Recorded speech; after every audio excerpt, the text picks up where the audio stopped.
하나님 말씀 함께 보겠습니다. 전도서 12장 1절 말씀입니다.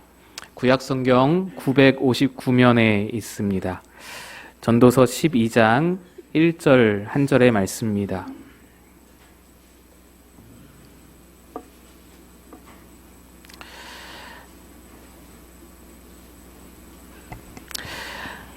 전도서 12장 1절 말씀 우리 함께 합독하여 읽겠습니다. 시작. 너는 청년의 때에 너의 창조주를 기억하라. 곧 곤고한 날이 이르기 전에 나는 아무 낙이 없다고 할 해들이 가깝기 전에.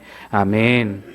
기도합니다. 하나님, 2023년의 마지막 날, 마지막 주일에 여기까지 함께 하신 하나님의 은혜를 감사하며 또한 새해를 시작하게 하시는 하나님의 은혜를 기대하며 주 앞에 왔습니다. 오늘 마지막까지 주의 크신 은혜를 주의 종들에게 허락하여 주옵소서. 전하는 자 감추시고 주의 은혜만 바라오며 예수님 이름으로 기도합니다. 아멘. 할렐루야. 2023년 마지막 주일, 마지막 날입니다. 이날 주님 앞에 나오신 여러분 모두를 주님의 이름으로 축복합니다.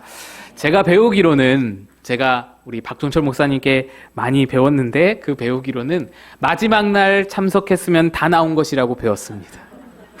옆 사람과 인사하겠습니다. 승리하셨습니다. 감사합니다. 여러분 너무너무 수고하셨고 그동안 예배로 봉사로 여러 가지 모양으로 섬겨주심에 감사드립니다. 또 늘 멀리서도 여러분들 다 멀리서 오시잖아요. 또 멀리서도 그렇게 주일마다 애쓰고 힘써서 오시고 또 가시고 오는 길 가는 길 먼 여정인데도 그렇게 빠짐없이 와주신 여러분들께 너무너무 감사드리고 우리 하나님께서 여러분의 일거수일투족 하나하나 그 모든 땀과 눈물, 모든 인내, 모든 헌신 하나님께서 다 보셨으리라 믿습니다. 제가 오늘 이 마지막 날에 여러분에게 예언 한 가지 말씀드리고자 합니다. 이 예언은 100% 확실하게 성취될 것이기 때문에 잘 기억해 두시면 좋겠습니다. 여기 있는 우리는 모두 다 죽습니다. 또 우리는 죽는 날을 올해 초보다 1년만큼 더 가까이 다가갔습니다.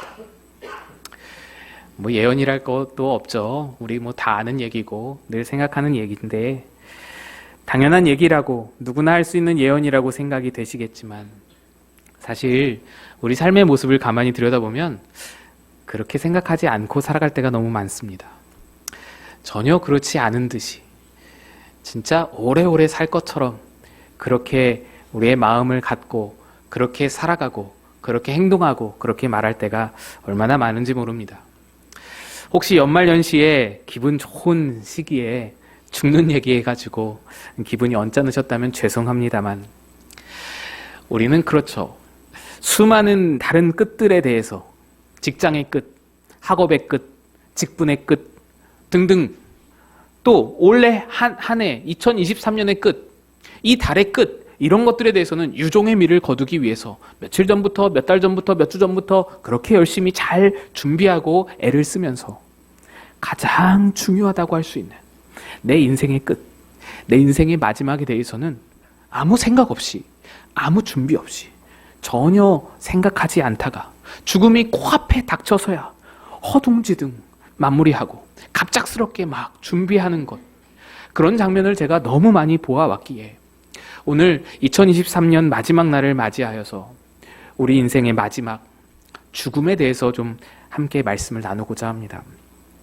오늘 본문은 이렇게 말씀합니다. 전도서 12장 1절 너는 청년의 때에 너의 창조주를 기억하라. 곧 곤고한 날이 이르기 전에 나는 아무 낙이 없다고 할 해들이 가깝기 전에. 이 말씀을 대하면서 우리는 청년의 때라는 말에 시선이 쏠려서 나는 이미 청년이 아니니 나는 청년의 때를 지났으니 이 말씀은 내게 해당하는 말씀이 아니다 라고 생각이 되지만 여기서 청년이라는 말은 상징적 의미로 받아들여야만 합니다. 어제의 저는 오늘의 저보다 하루만큼 청년이었습니다. 그쵸? 오늘의 저는 내일의 저보다 하루만큼 또한 청년인 것입니다. 그래서 청년의 때라는 말은 하루라도 빨리라는 말과 같습니다. 곤고한 날, 아무 낙이 없다고 할 그 죽음이 언제 들이닥칠지 모르기 때문에 가능한 하루라도 빨리 창조주를 기억하라 라는 것입니다. 실제로 이스라엘 사람들은 너의 창조주를 기억하라 라는 말씀을 너의 무덤을 기억하라 라는 말씀으로 바꾸어 읽기도 합니다. 지금으로부터 3000년 전 솔로몬의 시대에는 이 전도서를 솔로몬이 쓸 때 당시에는 히브리어 글씨에 모음이 없었습니다. 자음만 쓰는 거예요. 모든 단어를 다 자음만 썼습니다. 그래서 구약 성경은 완벽하게 100% 자음만 기록되어 있었습니다. 원본은 다 자음만 기록되어 있었습니다. 그런데 히브리어로 창조자라는 단어의 자음이 무덤이라는 단어의 자음과 똑같은 거예요. 모음은 다르지만 모음이 쓰여 있지 않으니 자음만 성경에 기록되어 있으니 구분이 안 되는 겁니다. 그래서 창조주를 무덤으로 읽게 된 것입니다. 그런데 사실은 그냥 자음만 같다고 이것이 그냥 그렇게 바꾸어 읽은 것이 아니라 여기에 더해서 이스라엘 사람들이 너의 창조주를 기억하라 라는 구절을 너의 무덤을 기억하라고 바꾸어 읽은 더 중요한 이유는 무덤을 기억하는 자가 생명의 창조주를 또한 기억할 수 있다는 믿음 때문이었습니다. 내가 어디로 가는지 아는 자가 나를 누가 여기에 보내셨는지 알게 된다는 말입니다. 내가 어디서 와서 어디로 가는지를 함께 보아야 한다라는 것입니다. 이 모든 것을 조합해 볼 때 전도서 12장 1절 말씀은 이렇게 읽을 수도 있습니다. 너는 하루라도 빨리 곧 곤고한 날이 이르기 전 나는 아무 낙이 없다고 할 해가 가깝기 전에 너의 무덤을 기억하라. 한 해라도 빨리 너의 마지막을 기억하라. 한 달이라도 빨리, 하루라도 빨리 너의 죽음을 인식하여 하나님을 기억하라. 우리가 왜 그래야만 합니까? 왜 그렇습니까? 우리는 시간에 종속되어 있기 때문입니다. 창세기 1장 1절이 이렇게 말합니다. 태초에 하나님이 천지를 창조하시니라. 여러분, 하나님께서 세상을 창조하실 때 가장 먼저 창조하신 것이 무엇인가요? 우리 상식적으로 알기로는 빛이죠. 빛. 근데 빛이 아닙니다. 실상 가장 먼저 창조된 것은 시간과 공간이었습니다. 창세기 1장 1절은 우리에게 하나님이 태초라는 시간과 천지라는 공간을 창조하시면서 이 세상을 시작하신 것을 보여줍니다. 태초라는 시간과 천지라는 공간이 먼저 창조되었고 그 후에 모든 만물, 빛부터 시작되는 모든 만물이 이 땅에 존재하게 된 것입니다. 그래서 이 하나님이 시간과 공간을 창조하셨다라는 사실은 두 가지를 추가적으로 우리에게 알려주는데요. 첫째는 하나님은 시간과 공간의 창조주라서 시간과 공간을 초월하여 존재하신다라는 것입니다. 그래서 요한계시록에서 말씀하시죠.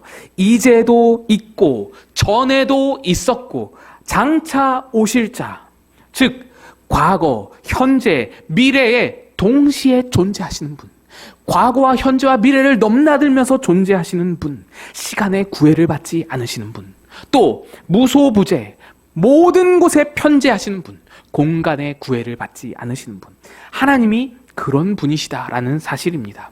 그리고 또 한 가지는 시공을 창조하신 이후에 창조된 모든 피조물들이 시간과 공간에 이후에 창조되면서 시간과 공간에 예속되어 있다는 것을 우리에게 알려줍니다. 그러니까 창조주 하나님은 시간과 공간을 초월하여 존재하시고 우리를 포함한 모든 피조물은 다 시간과 공간에 예속되어 있다. 이것이 피조물과 창조주의 차이인 것입니다. 그래서 우리가 가진 시간이라는 것, 우리가 지금 누리고 있고 살고 있는 이 시간이라는 것, 이 시간은 하나님에게서 온 것입니다. 시간의 주인이신 하나님이 우리에게 부여하신 것입니다. 인간의 탄생이 시간 속으로 하나님의 보내심입니다. 우리가 응애하고 태어나는 순간 그것은 하나님이 우리를 시간 속으로 보내심입니다. 또한 우리가 죽는 것은, 우리의 죽음은 시간 너머로 하나님이 부르시는 겁니다.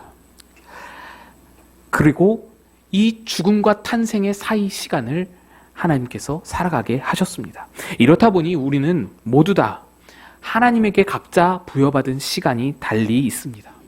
여러분, 우리가 살아갈 시간을 우리는 한 번도 택한 적이 없습니다. 뭐 공간도 마찬가지죠.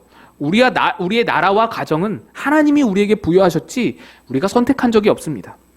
누군가에게 1930년대에 태어나서 1950년대부터 1990년까지 절정을 살게 하시기도 하지만 누군가에게는 1980년대에 태어나서 2000년부터 2040년까지를 절정으로 살게 하시기도 합니다. 시간이 다른 겁니다. 하나님이 각각에게 부여하신 시간이 다른 겁니다. 누군가는 아프리카에 태어나기도 하시지만 누군가는 이미 미국에도 태어나게 하시는 겁니다. 각자에게 맡기시는 시간과 공간이 다 모양이 다른 겁니다. 다 기간이 다른 겁니다. 그래서 우리나라의 훌륭하신 목사님이신 한경진 목사님 같은 목사님의 사명과 보잘것없는 이승현 목사의 사명이 완전히 다릅니다. 그분이 여기서 사역을 할 수 없고 제가 거기서 사역을 할 수가 없습니다. 하나님이 맡기신 시간이 다르기 때문입니다. 주기철 목사님이 아무리 훌륭하셔도 그는 2020년대를 사역할 수 없습니다. 그분에게 부여하신 하나님의 시간이 이미 끝났기 때문입니다. 2020년대에는 2020년대를 위해서 세우신 하나님의 사역자들을 통해서 하나님이 일하시는 것입니다. 그래서 지금 이 시간 속에서 2023년 12월 31일에 역사하신 하나님은 지금 살아있는 자들을 사용하셔서 일하십니다. 이미 죽은 자를 사용하시는 법이 없습니다. 그가 아무리 훌륭해도, 그가 아무리 뛰어나도, 바울과 같은 사람이라도 하나님은 2번 사용하시지 않습니다. 지금의 사람들과 함께 일하시는 거예요. 그래서 지금으로 한정해 볼 때 우리는 아브라함보다 나은 자들입니다. 우리가 바울보다 나은 자들입니다. 우리가 주기철 목사님, 한경진 목사님보다 훨씬 더 나은 자들입니다. 2020년대를 한정해서 볼 때에 하나님은 지금 우리를 통해서 역사하시기 때문입니다. 내가 살아가는 시간과 공간 속에서 그러니까 하나님의 뜻이 있다는 겁니다. 나를 여기에 세우신 하나님의 목적이 있다는 것입니다. 이 시간과 공간을 내게 주신 이유가 있는 겁니다. 죽음이라는 것은 내게 부여하신 이 시간과 공간을 떠나는 것입니다. 내 부여하신 사명이 끝나는 것이죠. 우리가 기도할 때마다 그렇게 기도하죠. 생사화복을 주관하시는 하나님. 이것이 관용어처럼 어떻게 그냥 그 습관처럼 드려지는 기도가 될 수도 있었겠지만 그 의미를 우리가 생각해 보면 어떻습니까? 나의 탄생과 죽음이 하나님 손에 달려있다는 것이죠. 그래서 우리의 죽음을 기억한다라는 것은 내게 주어진 시간들 속에서 하나님의 뜻을 발견하는 겁니다. 나는 여기에 왜 있는가? 나는 이 시간을 왜 살아가야 되는가? 나는 이 공간 속에 왜 서 있어야 하는가? 언제 어떻게 다시 부르실지 모르는 그 부르심이 내게 갑자기 당도했을 때 다른 아무 후회함이 없이 하나님 앞에 그 죽음의 문턱을 넘어서 하나님 앞에 아주 반갑게 하나님을 맞이할 수 있게 준비하는 것이 우리에게 주어진 시간 동안에 필요하다는 것입니다. 하나님이 반가우려면 어찌해야 할까요? 아무리 친아버지라도, 아무리 예전에 친했었더라도 한 10년 정도 전화 한 통 안 하고 아버지의 바램이라든지 아버지의 기대라든지 아버지의 소망 같은 거 다 무시하고 다 생각하지 않고 내 맘대로 살다가 그러다가 한 10년쯤 되어서 아버지를 딱 만나면 얼마나 어색할까요? 그 아버지 앞에 과연 아버지가 반갑게 맞을 수 있을까요? 우리가 우리의 시간을 마치는 그날에 하나님 앞에 반갑게 서기를 원한다면 지금 내게 주신 시간과 공간 속에서 그분의 뜻을 발견하고 그 뜻대로 살아가야 하는 것입니다. 하나님 앞에 서는 그날 우리는 지금 우리에게 부여하신 시간과 공간에 우리의 이룬 일을 가지고 그날 서는 것입니다. 나를 보내신 분이 있고 그분이 나를 또다시 부르신다는 것, 그리고 내게 주어진 시간은 바로 그 사이에 놓여져 있음을 인식하고 어떻게 살아야 할지를 결정하는 것, 어떻게 살아야 할지를 생각하는 것, 그것이 바로 너의 창조주를 기억하라, 너의 무덤을 기억하라 라는 말씀의 의미인 것입니다. 예수님이 이 땅에서 사역하실 때에도 철저하게 이러한 자의식 속에서 살아가셨음을 볼 수 있습니다. 요한복음 16장 28절 보시면 내가 아버지에게서 나와 세상에 왔고 다시 세상을 떠나 아버지께로 가노라 하시니, 여러분 요한복음을 읽어보신 분이라면 느끼셨을 거예요. 요한복음 읽어보시면 전반부에 예수님이 얼마나 많이 이 말씀을 하시는지, 나는 아버지에게 보냄을 받았다. 내가 아버지께로부터 왔으니, 내가 아버지께로부터 보냄을 받았으니 너희도 보내노라. 이렇게 끊임없이 쉴 새 없이 굉장히 많은 말들을 아버지께로부터 보냄을 받았다는 말씀을 하십니다. 또 요한복음 후반부를 읽어보시면 이제는 말이 바뀌셔서 또 이 말을 자주 하십니다. 내가 이제 아버지께로 돌아가노라. 내가 아버지께로 가노니 아버지께로 가겠으니 너희가 내가 가는 길을 알지 못하니, 뭐 이러면서 굉장히 또 많은 말들을 아버지께로 간다는 말씀을 하십니다. 여러분, 어떤 주제를 자주 말한다는 것, 그것은 자주 생각한다는 것이고 그 주제에 골몰하고 집중하고 있다는 것입니다. 예수님은 전생의 전체 사역의 방향을 여기에 두셨습니다. 나는 아버지께로부터 와서 아버지께로 가는 자다. 이것이 예수님의 모든 사역의 방향성이었습니다. 기준이었습니다. 지침이었습니다. 아버지께 보냄을 받았고 아버지께 돌아갈 것이다. 예수님께서 사역을 시작하시자마자 광야에서 시험을 받으셨죠. 우리가 익히 알기에는 그 시험의 첫 번째는 돌이 떡이 되게 하라라는 것이죠. 너의 배고픔을 채우라는 그런 무력에 관한 시험, 무력을 자극하는 시험이었죠. 둘째는 높은 데서 떨어져 봐라. 천사가 보호할 것이다.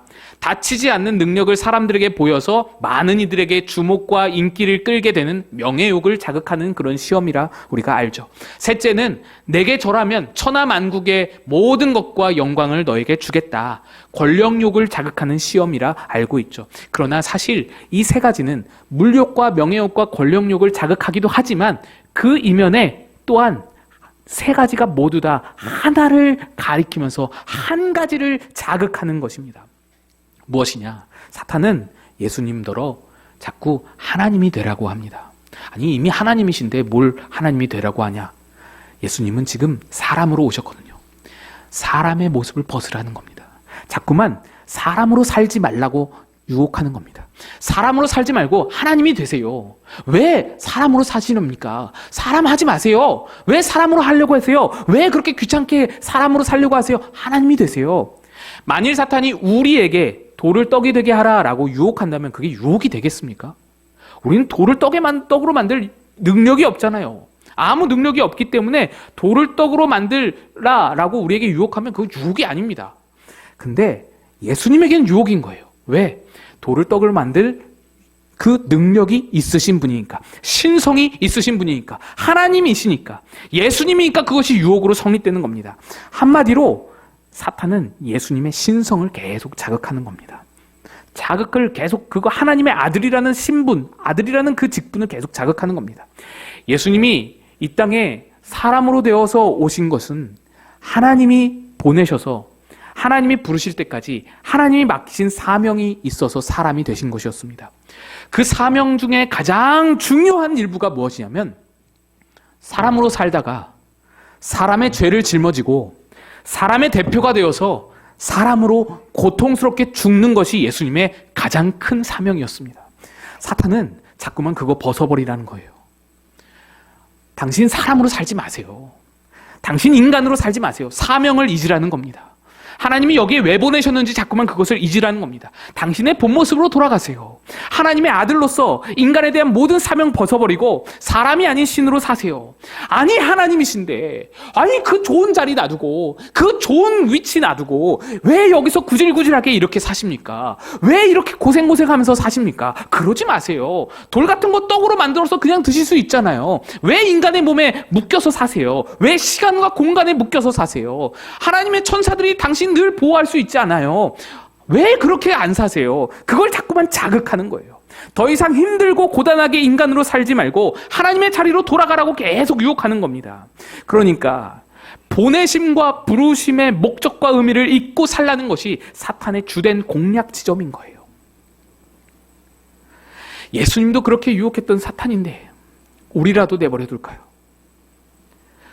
사탄의 목적은 하나입니다. 내가 여기서 살아가는 이유와 목적을 망각하게 만드는 겁니다. 나를 통해 이루실 하나님의 뜻을 방해하는 겁니다. 나를 망하게 하는 거예요. 여러분, 나를 통해 이루실 하나님 뜻을 사탄이 방해하면, 그래서 내가 거기에 넘어져서 내가 하나님 뜻을 이루지 못하면 하나님 뜻은 망가질까요? 아니요. 마곡 꿈꾸는 교회에 이승현 목사가 없으면 하나님은 다른 목사를 통해서도, 다른 사역자를 통해서도 충분히 하나님의 일을 이룰 수 있을 겁니다. 하나님 뜻은 어떻게든 이루어지는 거예요. 하나님 뜻은 내가 아니라도 이루어질 수 있는 거예요. 문제는 나죠. 내가 하나님 뜻에 참여를 못하는 거예요. 내가 하나님 뜻에서 떨어져 나가는 겁니다. 하나님 뜻을 통해서 이루실 놀라운 복과 은혜가 내게서 멀어지는 겁니다. 내가 망가지는 거예요. 내가 문제인 겁니다. 사탄은 자꾸만 우리를 그래서 하나님의 사역에서 멀어지게 만듭니다. 하나님 뜻을 잊게 만듭니다. 나를 보내신 목적을 잊게 만드는 거예요. 나를 부르신 그때를 생각하지 않게 만드는 거예요. 예수님의 십자가를 보아도 그렇습니다. 예수님은 십자가를 자원하시지 않았습니다. 자원이 아니라 하나님 앞에 순종함으로 십자가를 짊어지셨습니다. 겟세마네 기도를 보면 그 마음이 잘 드러나 있죠. 이 잔을 내게서 옮기시옵소서. 그러나 내 원대로 마시고 아버지 원대로 되기를 원합니다. 내 원은, 예수님의 원은 이 잔이 지나가는 것이었으나 내 원대로 마시고 아버지의 원대로 내가 순종하겠습니다 라는 겁니다. 순종으로 마지막 십자가 사역을, 사람으로서 죽는 그 사역을 감당하신 것입니다. 예수님은 처음부터 끝까지 하나님이 당신에게 부여하신 목적에 포커스를 맞춰서 그 목적을 따라 사탄의 유혹도 이기신 것이고, 그 목적을 따라 제자들을 세우신 것이고, 그 목적을 따라 사람들을 사랑하고 가르치고 전파하며 병을 고치신 것이고, 그 목적을 따라 십자가까지 짊어지신 것입니다. 그리고 그 이후에 그 목적을 다 이루었을 때, 하나님 뜻이 이루어졌을 때 하나님께서 그를 모든 이름 위에 높여서 모든 이름 위에 뛰어나게 하시고 모든 만물을 그 발 아래 두게 되신 것입니다. 예수님이 자신의 마지막 지점, 그 보내심의 목적과 부르심의 때를 기억하고 생각하지 않았더라면, 나를 여기에 보내신 그 목적과 사명을 생각하지 않았더라면 공생애의 기적은 있었어도 십자가의 은혜는 없었을 겁니다. 하나님의 아들의 능력은 있었어도 사람으로서 우리와 함께 살아가면서 말구유에 나시고, 사람으로 피곤하시고, 사람으로 굶주리시고, 사람으로 고통당하시고, 사람으로 눈물을 흘리시는 것은 없었을 겁니다. 그렇게 됐으면 예수님 당신은 신으로서 추앙받았을지는 몰라도, 예수님은 아주 놀라운 신으로서 기적을 베푸는 자로서, 기적을 베푸는 사나이로 그렇게 칭찬받았을지는 몰라도 인류를 구원하시는 하나님의 뜻은 이루어질 수 없는 거예요. 우리를 보내신 목적을 우리가 바로 바라봐야 할 수 있는, 바라봐야만 하는 이유가 거기에 있는 겁니다. 하나님은 우리에게 뜻을 담아서 이 땅에 보내셨습니다. 우리가 우리의 마지막을 바라봐야 하는 이유가 거기에 있습니다. 시간이 무한정으로 주어지지 않습니다. 오래전에 어느 집사님의 간증을 들어본 일이 있습니다. 이 집사님은 30대의 젊은 나이에 암 선고를 받고서 의사로부터 길어야 1년입니다 라고 최후 통첩을 받았습니다. 항암 치료 받겠다 했더니 항암 치료 받아봐야 2년입니다 라고 최후 통첩을 받았습니다. 선고를 받은 후에 골수 이식을 포함해서 매번 죽었다가 깨어나야 하는 대수술을 4번이나 받았습니다. 매일매일 죽음과 얼굴을 맞대고 사는 겁니다. 그래서 어떤 날은 진짜로 눈을 딱 감았더니 관 속에 자기가 누워있는 게 보이는 거예요. 자기가 관 속에 누워있는 것을 느껴지는 거예요. 그러더니 가족들이 검은 옷을 입고는 거기에 취토를 한답니다. 흙을 뿌리는 걸 보는 거예요. 여러분, 그때 죽음의 공포가 얼마나 컸을까요? 한편으로는 이렇게 아픈 몸 가지고 뭘 그렇게 오래 살려고 하나, 그냥 빨리 데려가시면 좋겠다라는 마음도 있었는데, 그 장면을 보고 나니 또한 죽음의 공포가 자기를 감싸서 이러지도 못하고 저러지도 못하겠는 거예요. 얼마나 고독했을까요? 그 죽음이라는 그 순간 앞에 얼마나 고독하고 아무도 나를 도와줄 수 없고 아무도 나를 위로할 수 없다는 것에 얼마나 힘들었을까요? 그런데 이 집사님이 그렇게 하나님, 주일은 잘 성수했지만, 교회는 잘 다녔지만 그다지 깊은 신앙을 갖지 못했던 이 집사님이 그렇게 처절하게 죽음의 늪으로 빠져들었을 때에 죽음의 밑바닥에서 생명이신 하나님의 말씀을 새롭게 만나게 되었답니다. 그동안 자신이 믿었던 하나님은 내 욕망을 채워줄 수단이신 하나님, 내 욕망을 채워줄 도구로서 하나님, 자판기 누르듯이, 자판기 눌러서 뭐 꺼내듯이 그렇게 사용한 하나님이었는데, 죽음을 직면한 순간 다시 만난 하나님은 내게 영생을 주신 하나님, 내게 목적을 가지고 생명을 부여하신 하나님인 것을 깨닫게 된 것입니다. 자신의 생명의 창조주를 만난 것입니다. 그분이 골수 이식 수술을 받았는데, 여러분, 골수 이식 수술이란 게요, 저도 처음 알았어요. 쉽게 말해서 사람을 죽였다가 다시 살리는 수술이랍니다. 환자의 몸속에 퍼져 있는 그 암세포를 죽이기 위해서는요, 그 암세포를 죽이기에 충분한 양의 항암제를 완전 많이 환자에게 투여하는 겁니다. 그러면 암세포도 죽지만 사람도 죽어요. 환자도 죽는 겁니다. 치사량을 넘는 항암제로 환자를 죽이는 겁니다. 그런데 그렇게 죽이기 전에, 그렇게 항암제를 투여하기 전에 골수에서 조혈모 세포라는 것을 뽑아놓는 거예요. 미리 뽑아놨다가 항암제를 왕창 투여해서 암세포가 죽은 후에 다시 그 조혈모 세포를 이식해가지고 그래서 다시 살려낸다는 겁니다. 그러니까 환자 입장에선 진짜로 죽었다가 다시 살아나는 거예요. 이 집사님이 골수 이식 수술을 받고 나서 희미하게 의식이 회복됐을 때 가장 먼저 느꼈던 것을 이렇게 기록으로 남겨서 우리에게 고백합니다. 눈을 떴을 때 가장 먼저 느낀 것은 예전에 나는 간 곳이 없고 잘 빠진 가루가 되어 있는 느낌이었습니다. 하나님이 나를 만드실 때 티끌로 만드셨다는데 그 원재료로 돌아간 느낌이었습니다.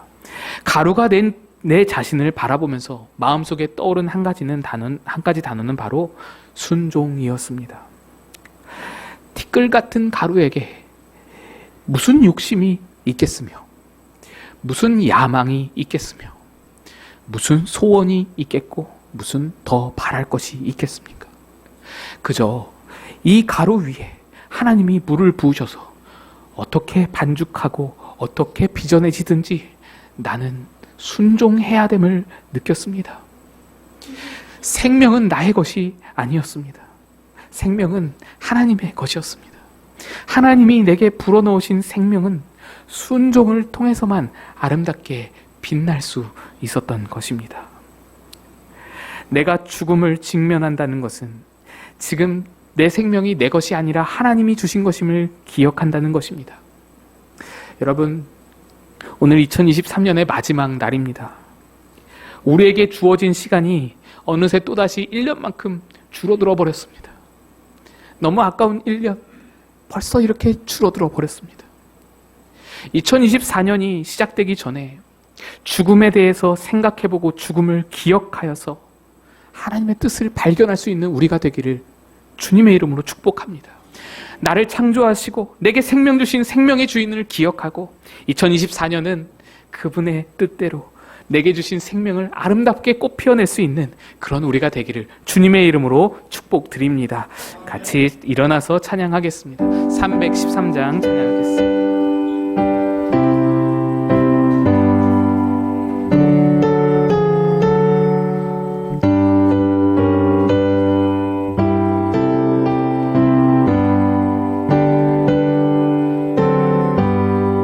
내 임금 예수 내 주여, 이 죄인이 주님 앞에 한없는 은혜 받고서 내 생명 모두 드리오니 그 풍성하신 은총을 주 내게 내려주소서. 내 임금 예수 내 주여, 내 허물은 덮으시고 주 십자가에 흘리신 그 피를 믿는 마음 고사 내 중한 죄를 사하여 참 평안한 맘 주소서. 내 임금 예수 내 주여 주내에 감격하여 한없는 감사 찬송 내 주님 앞에 드리오며 내 맘과 정성 다하여 늘 기뻐하며 살리라 내 임금 예수 내 주여 이 마음과 이 천한 몸 그 보배 피로 값주고 주 친히 사신 것이오니 나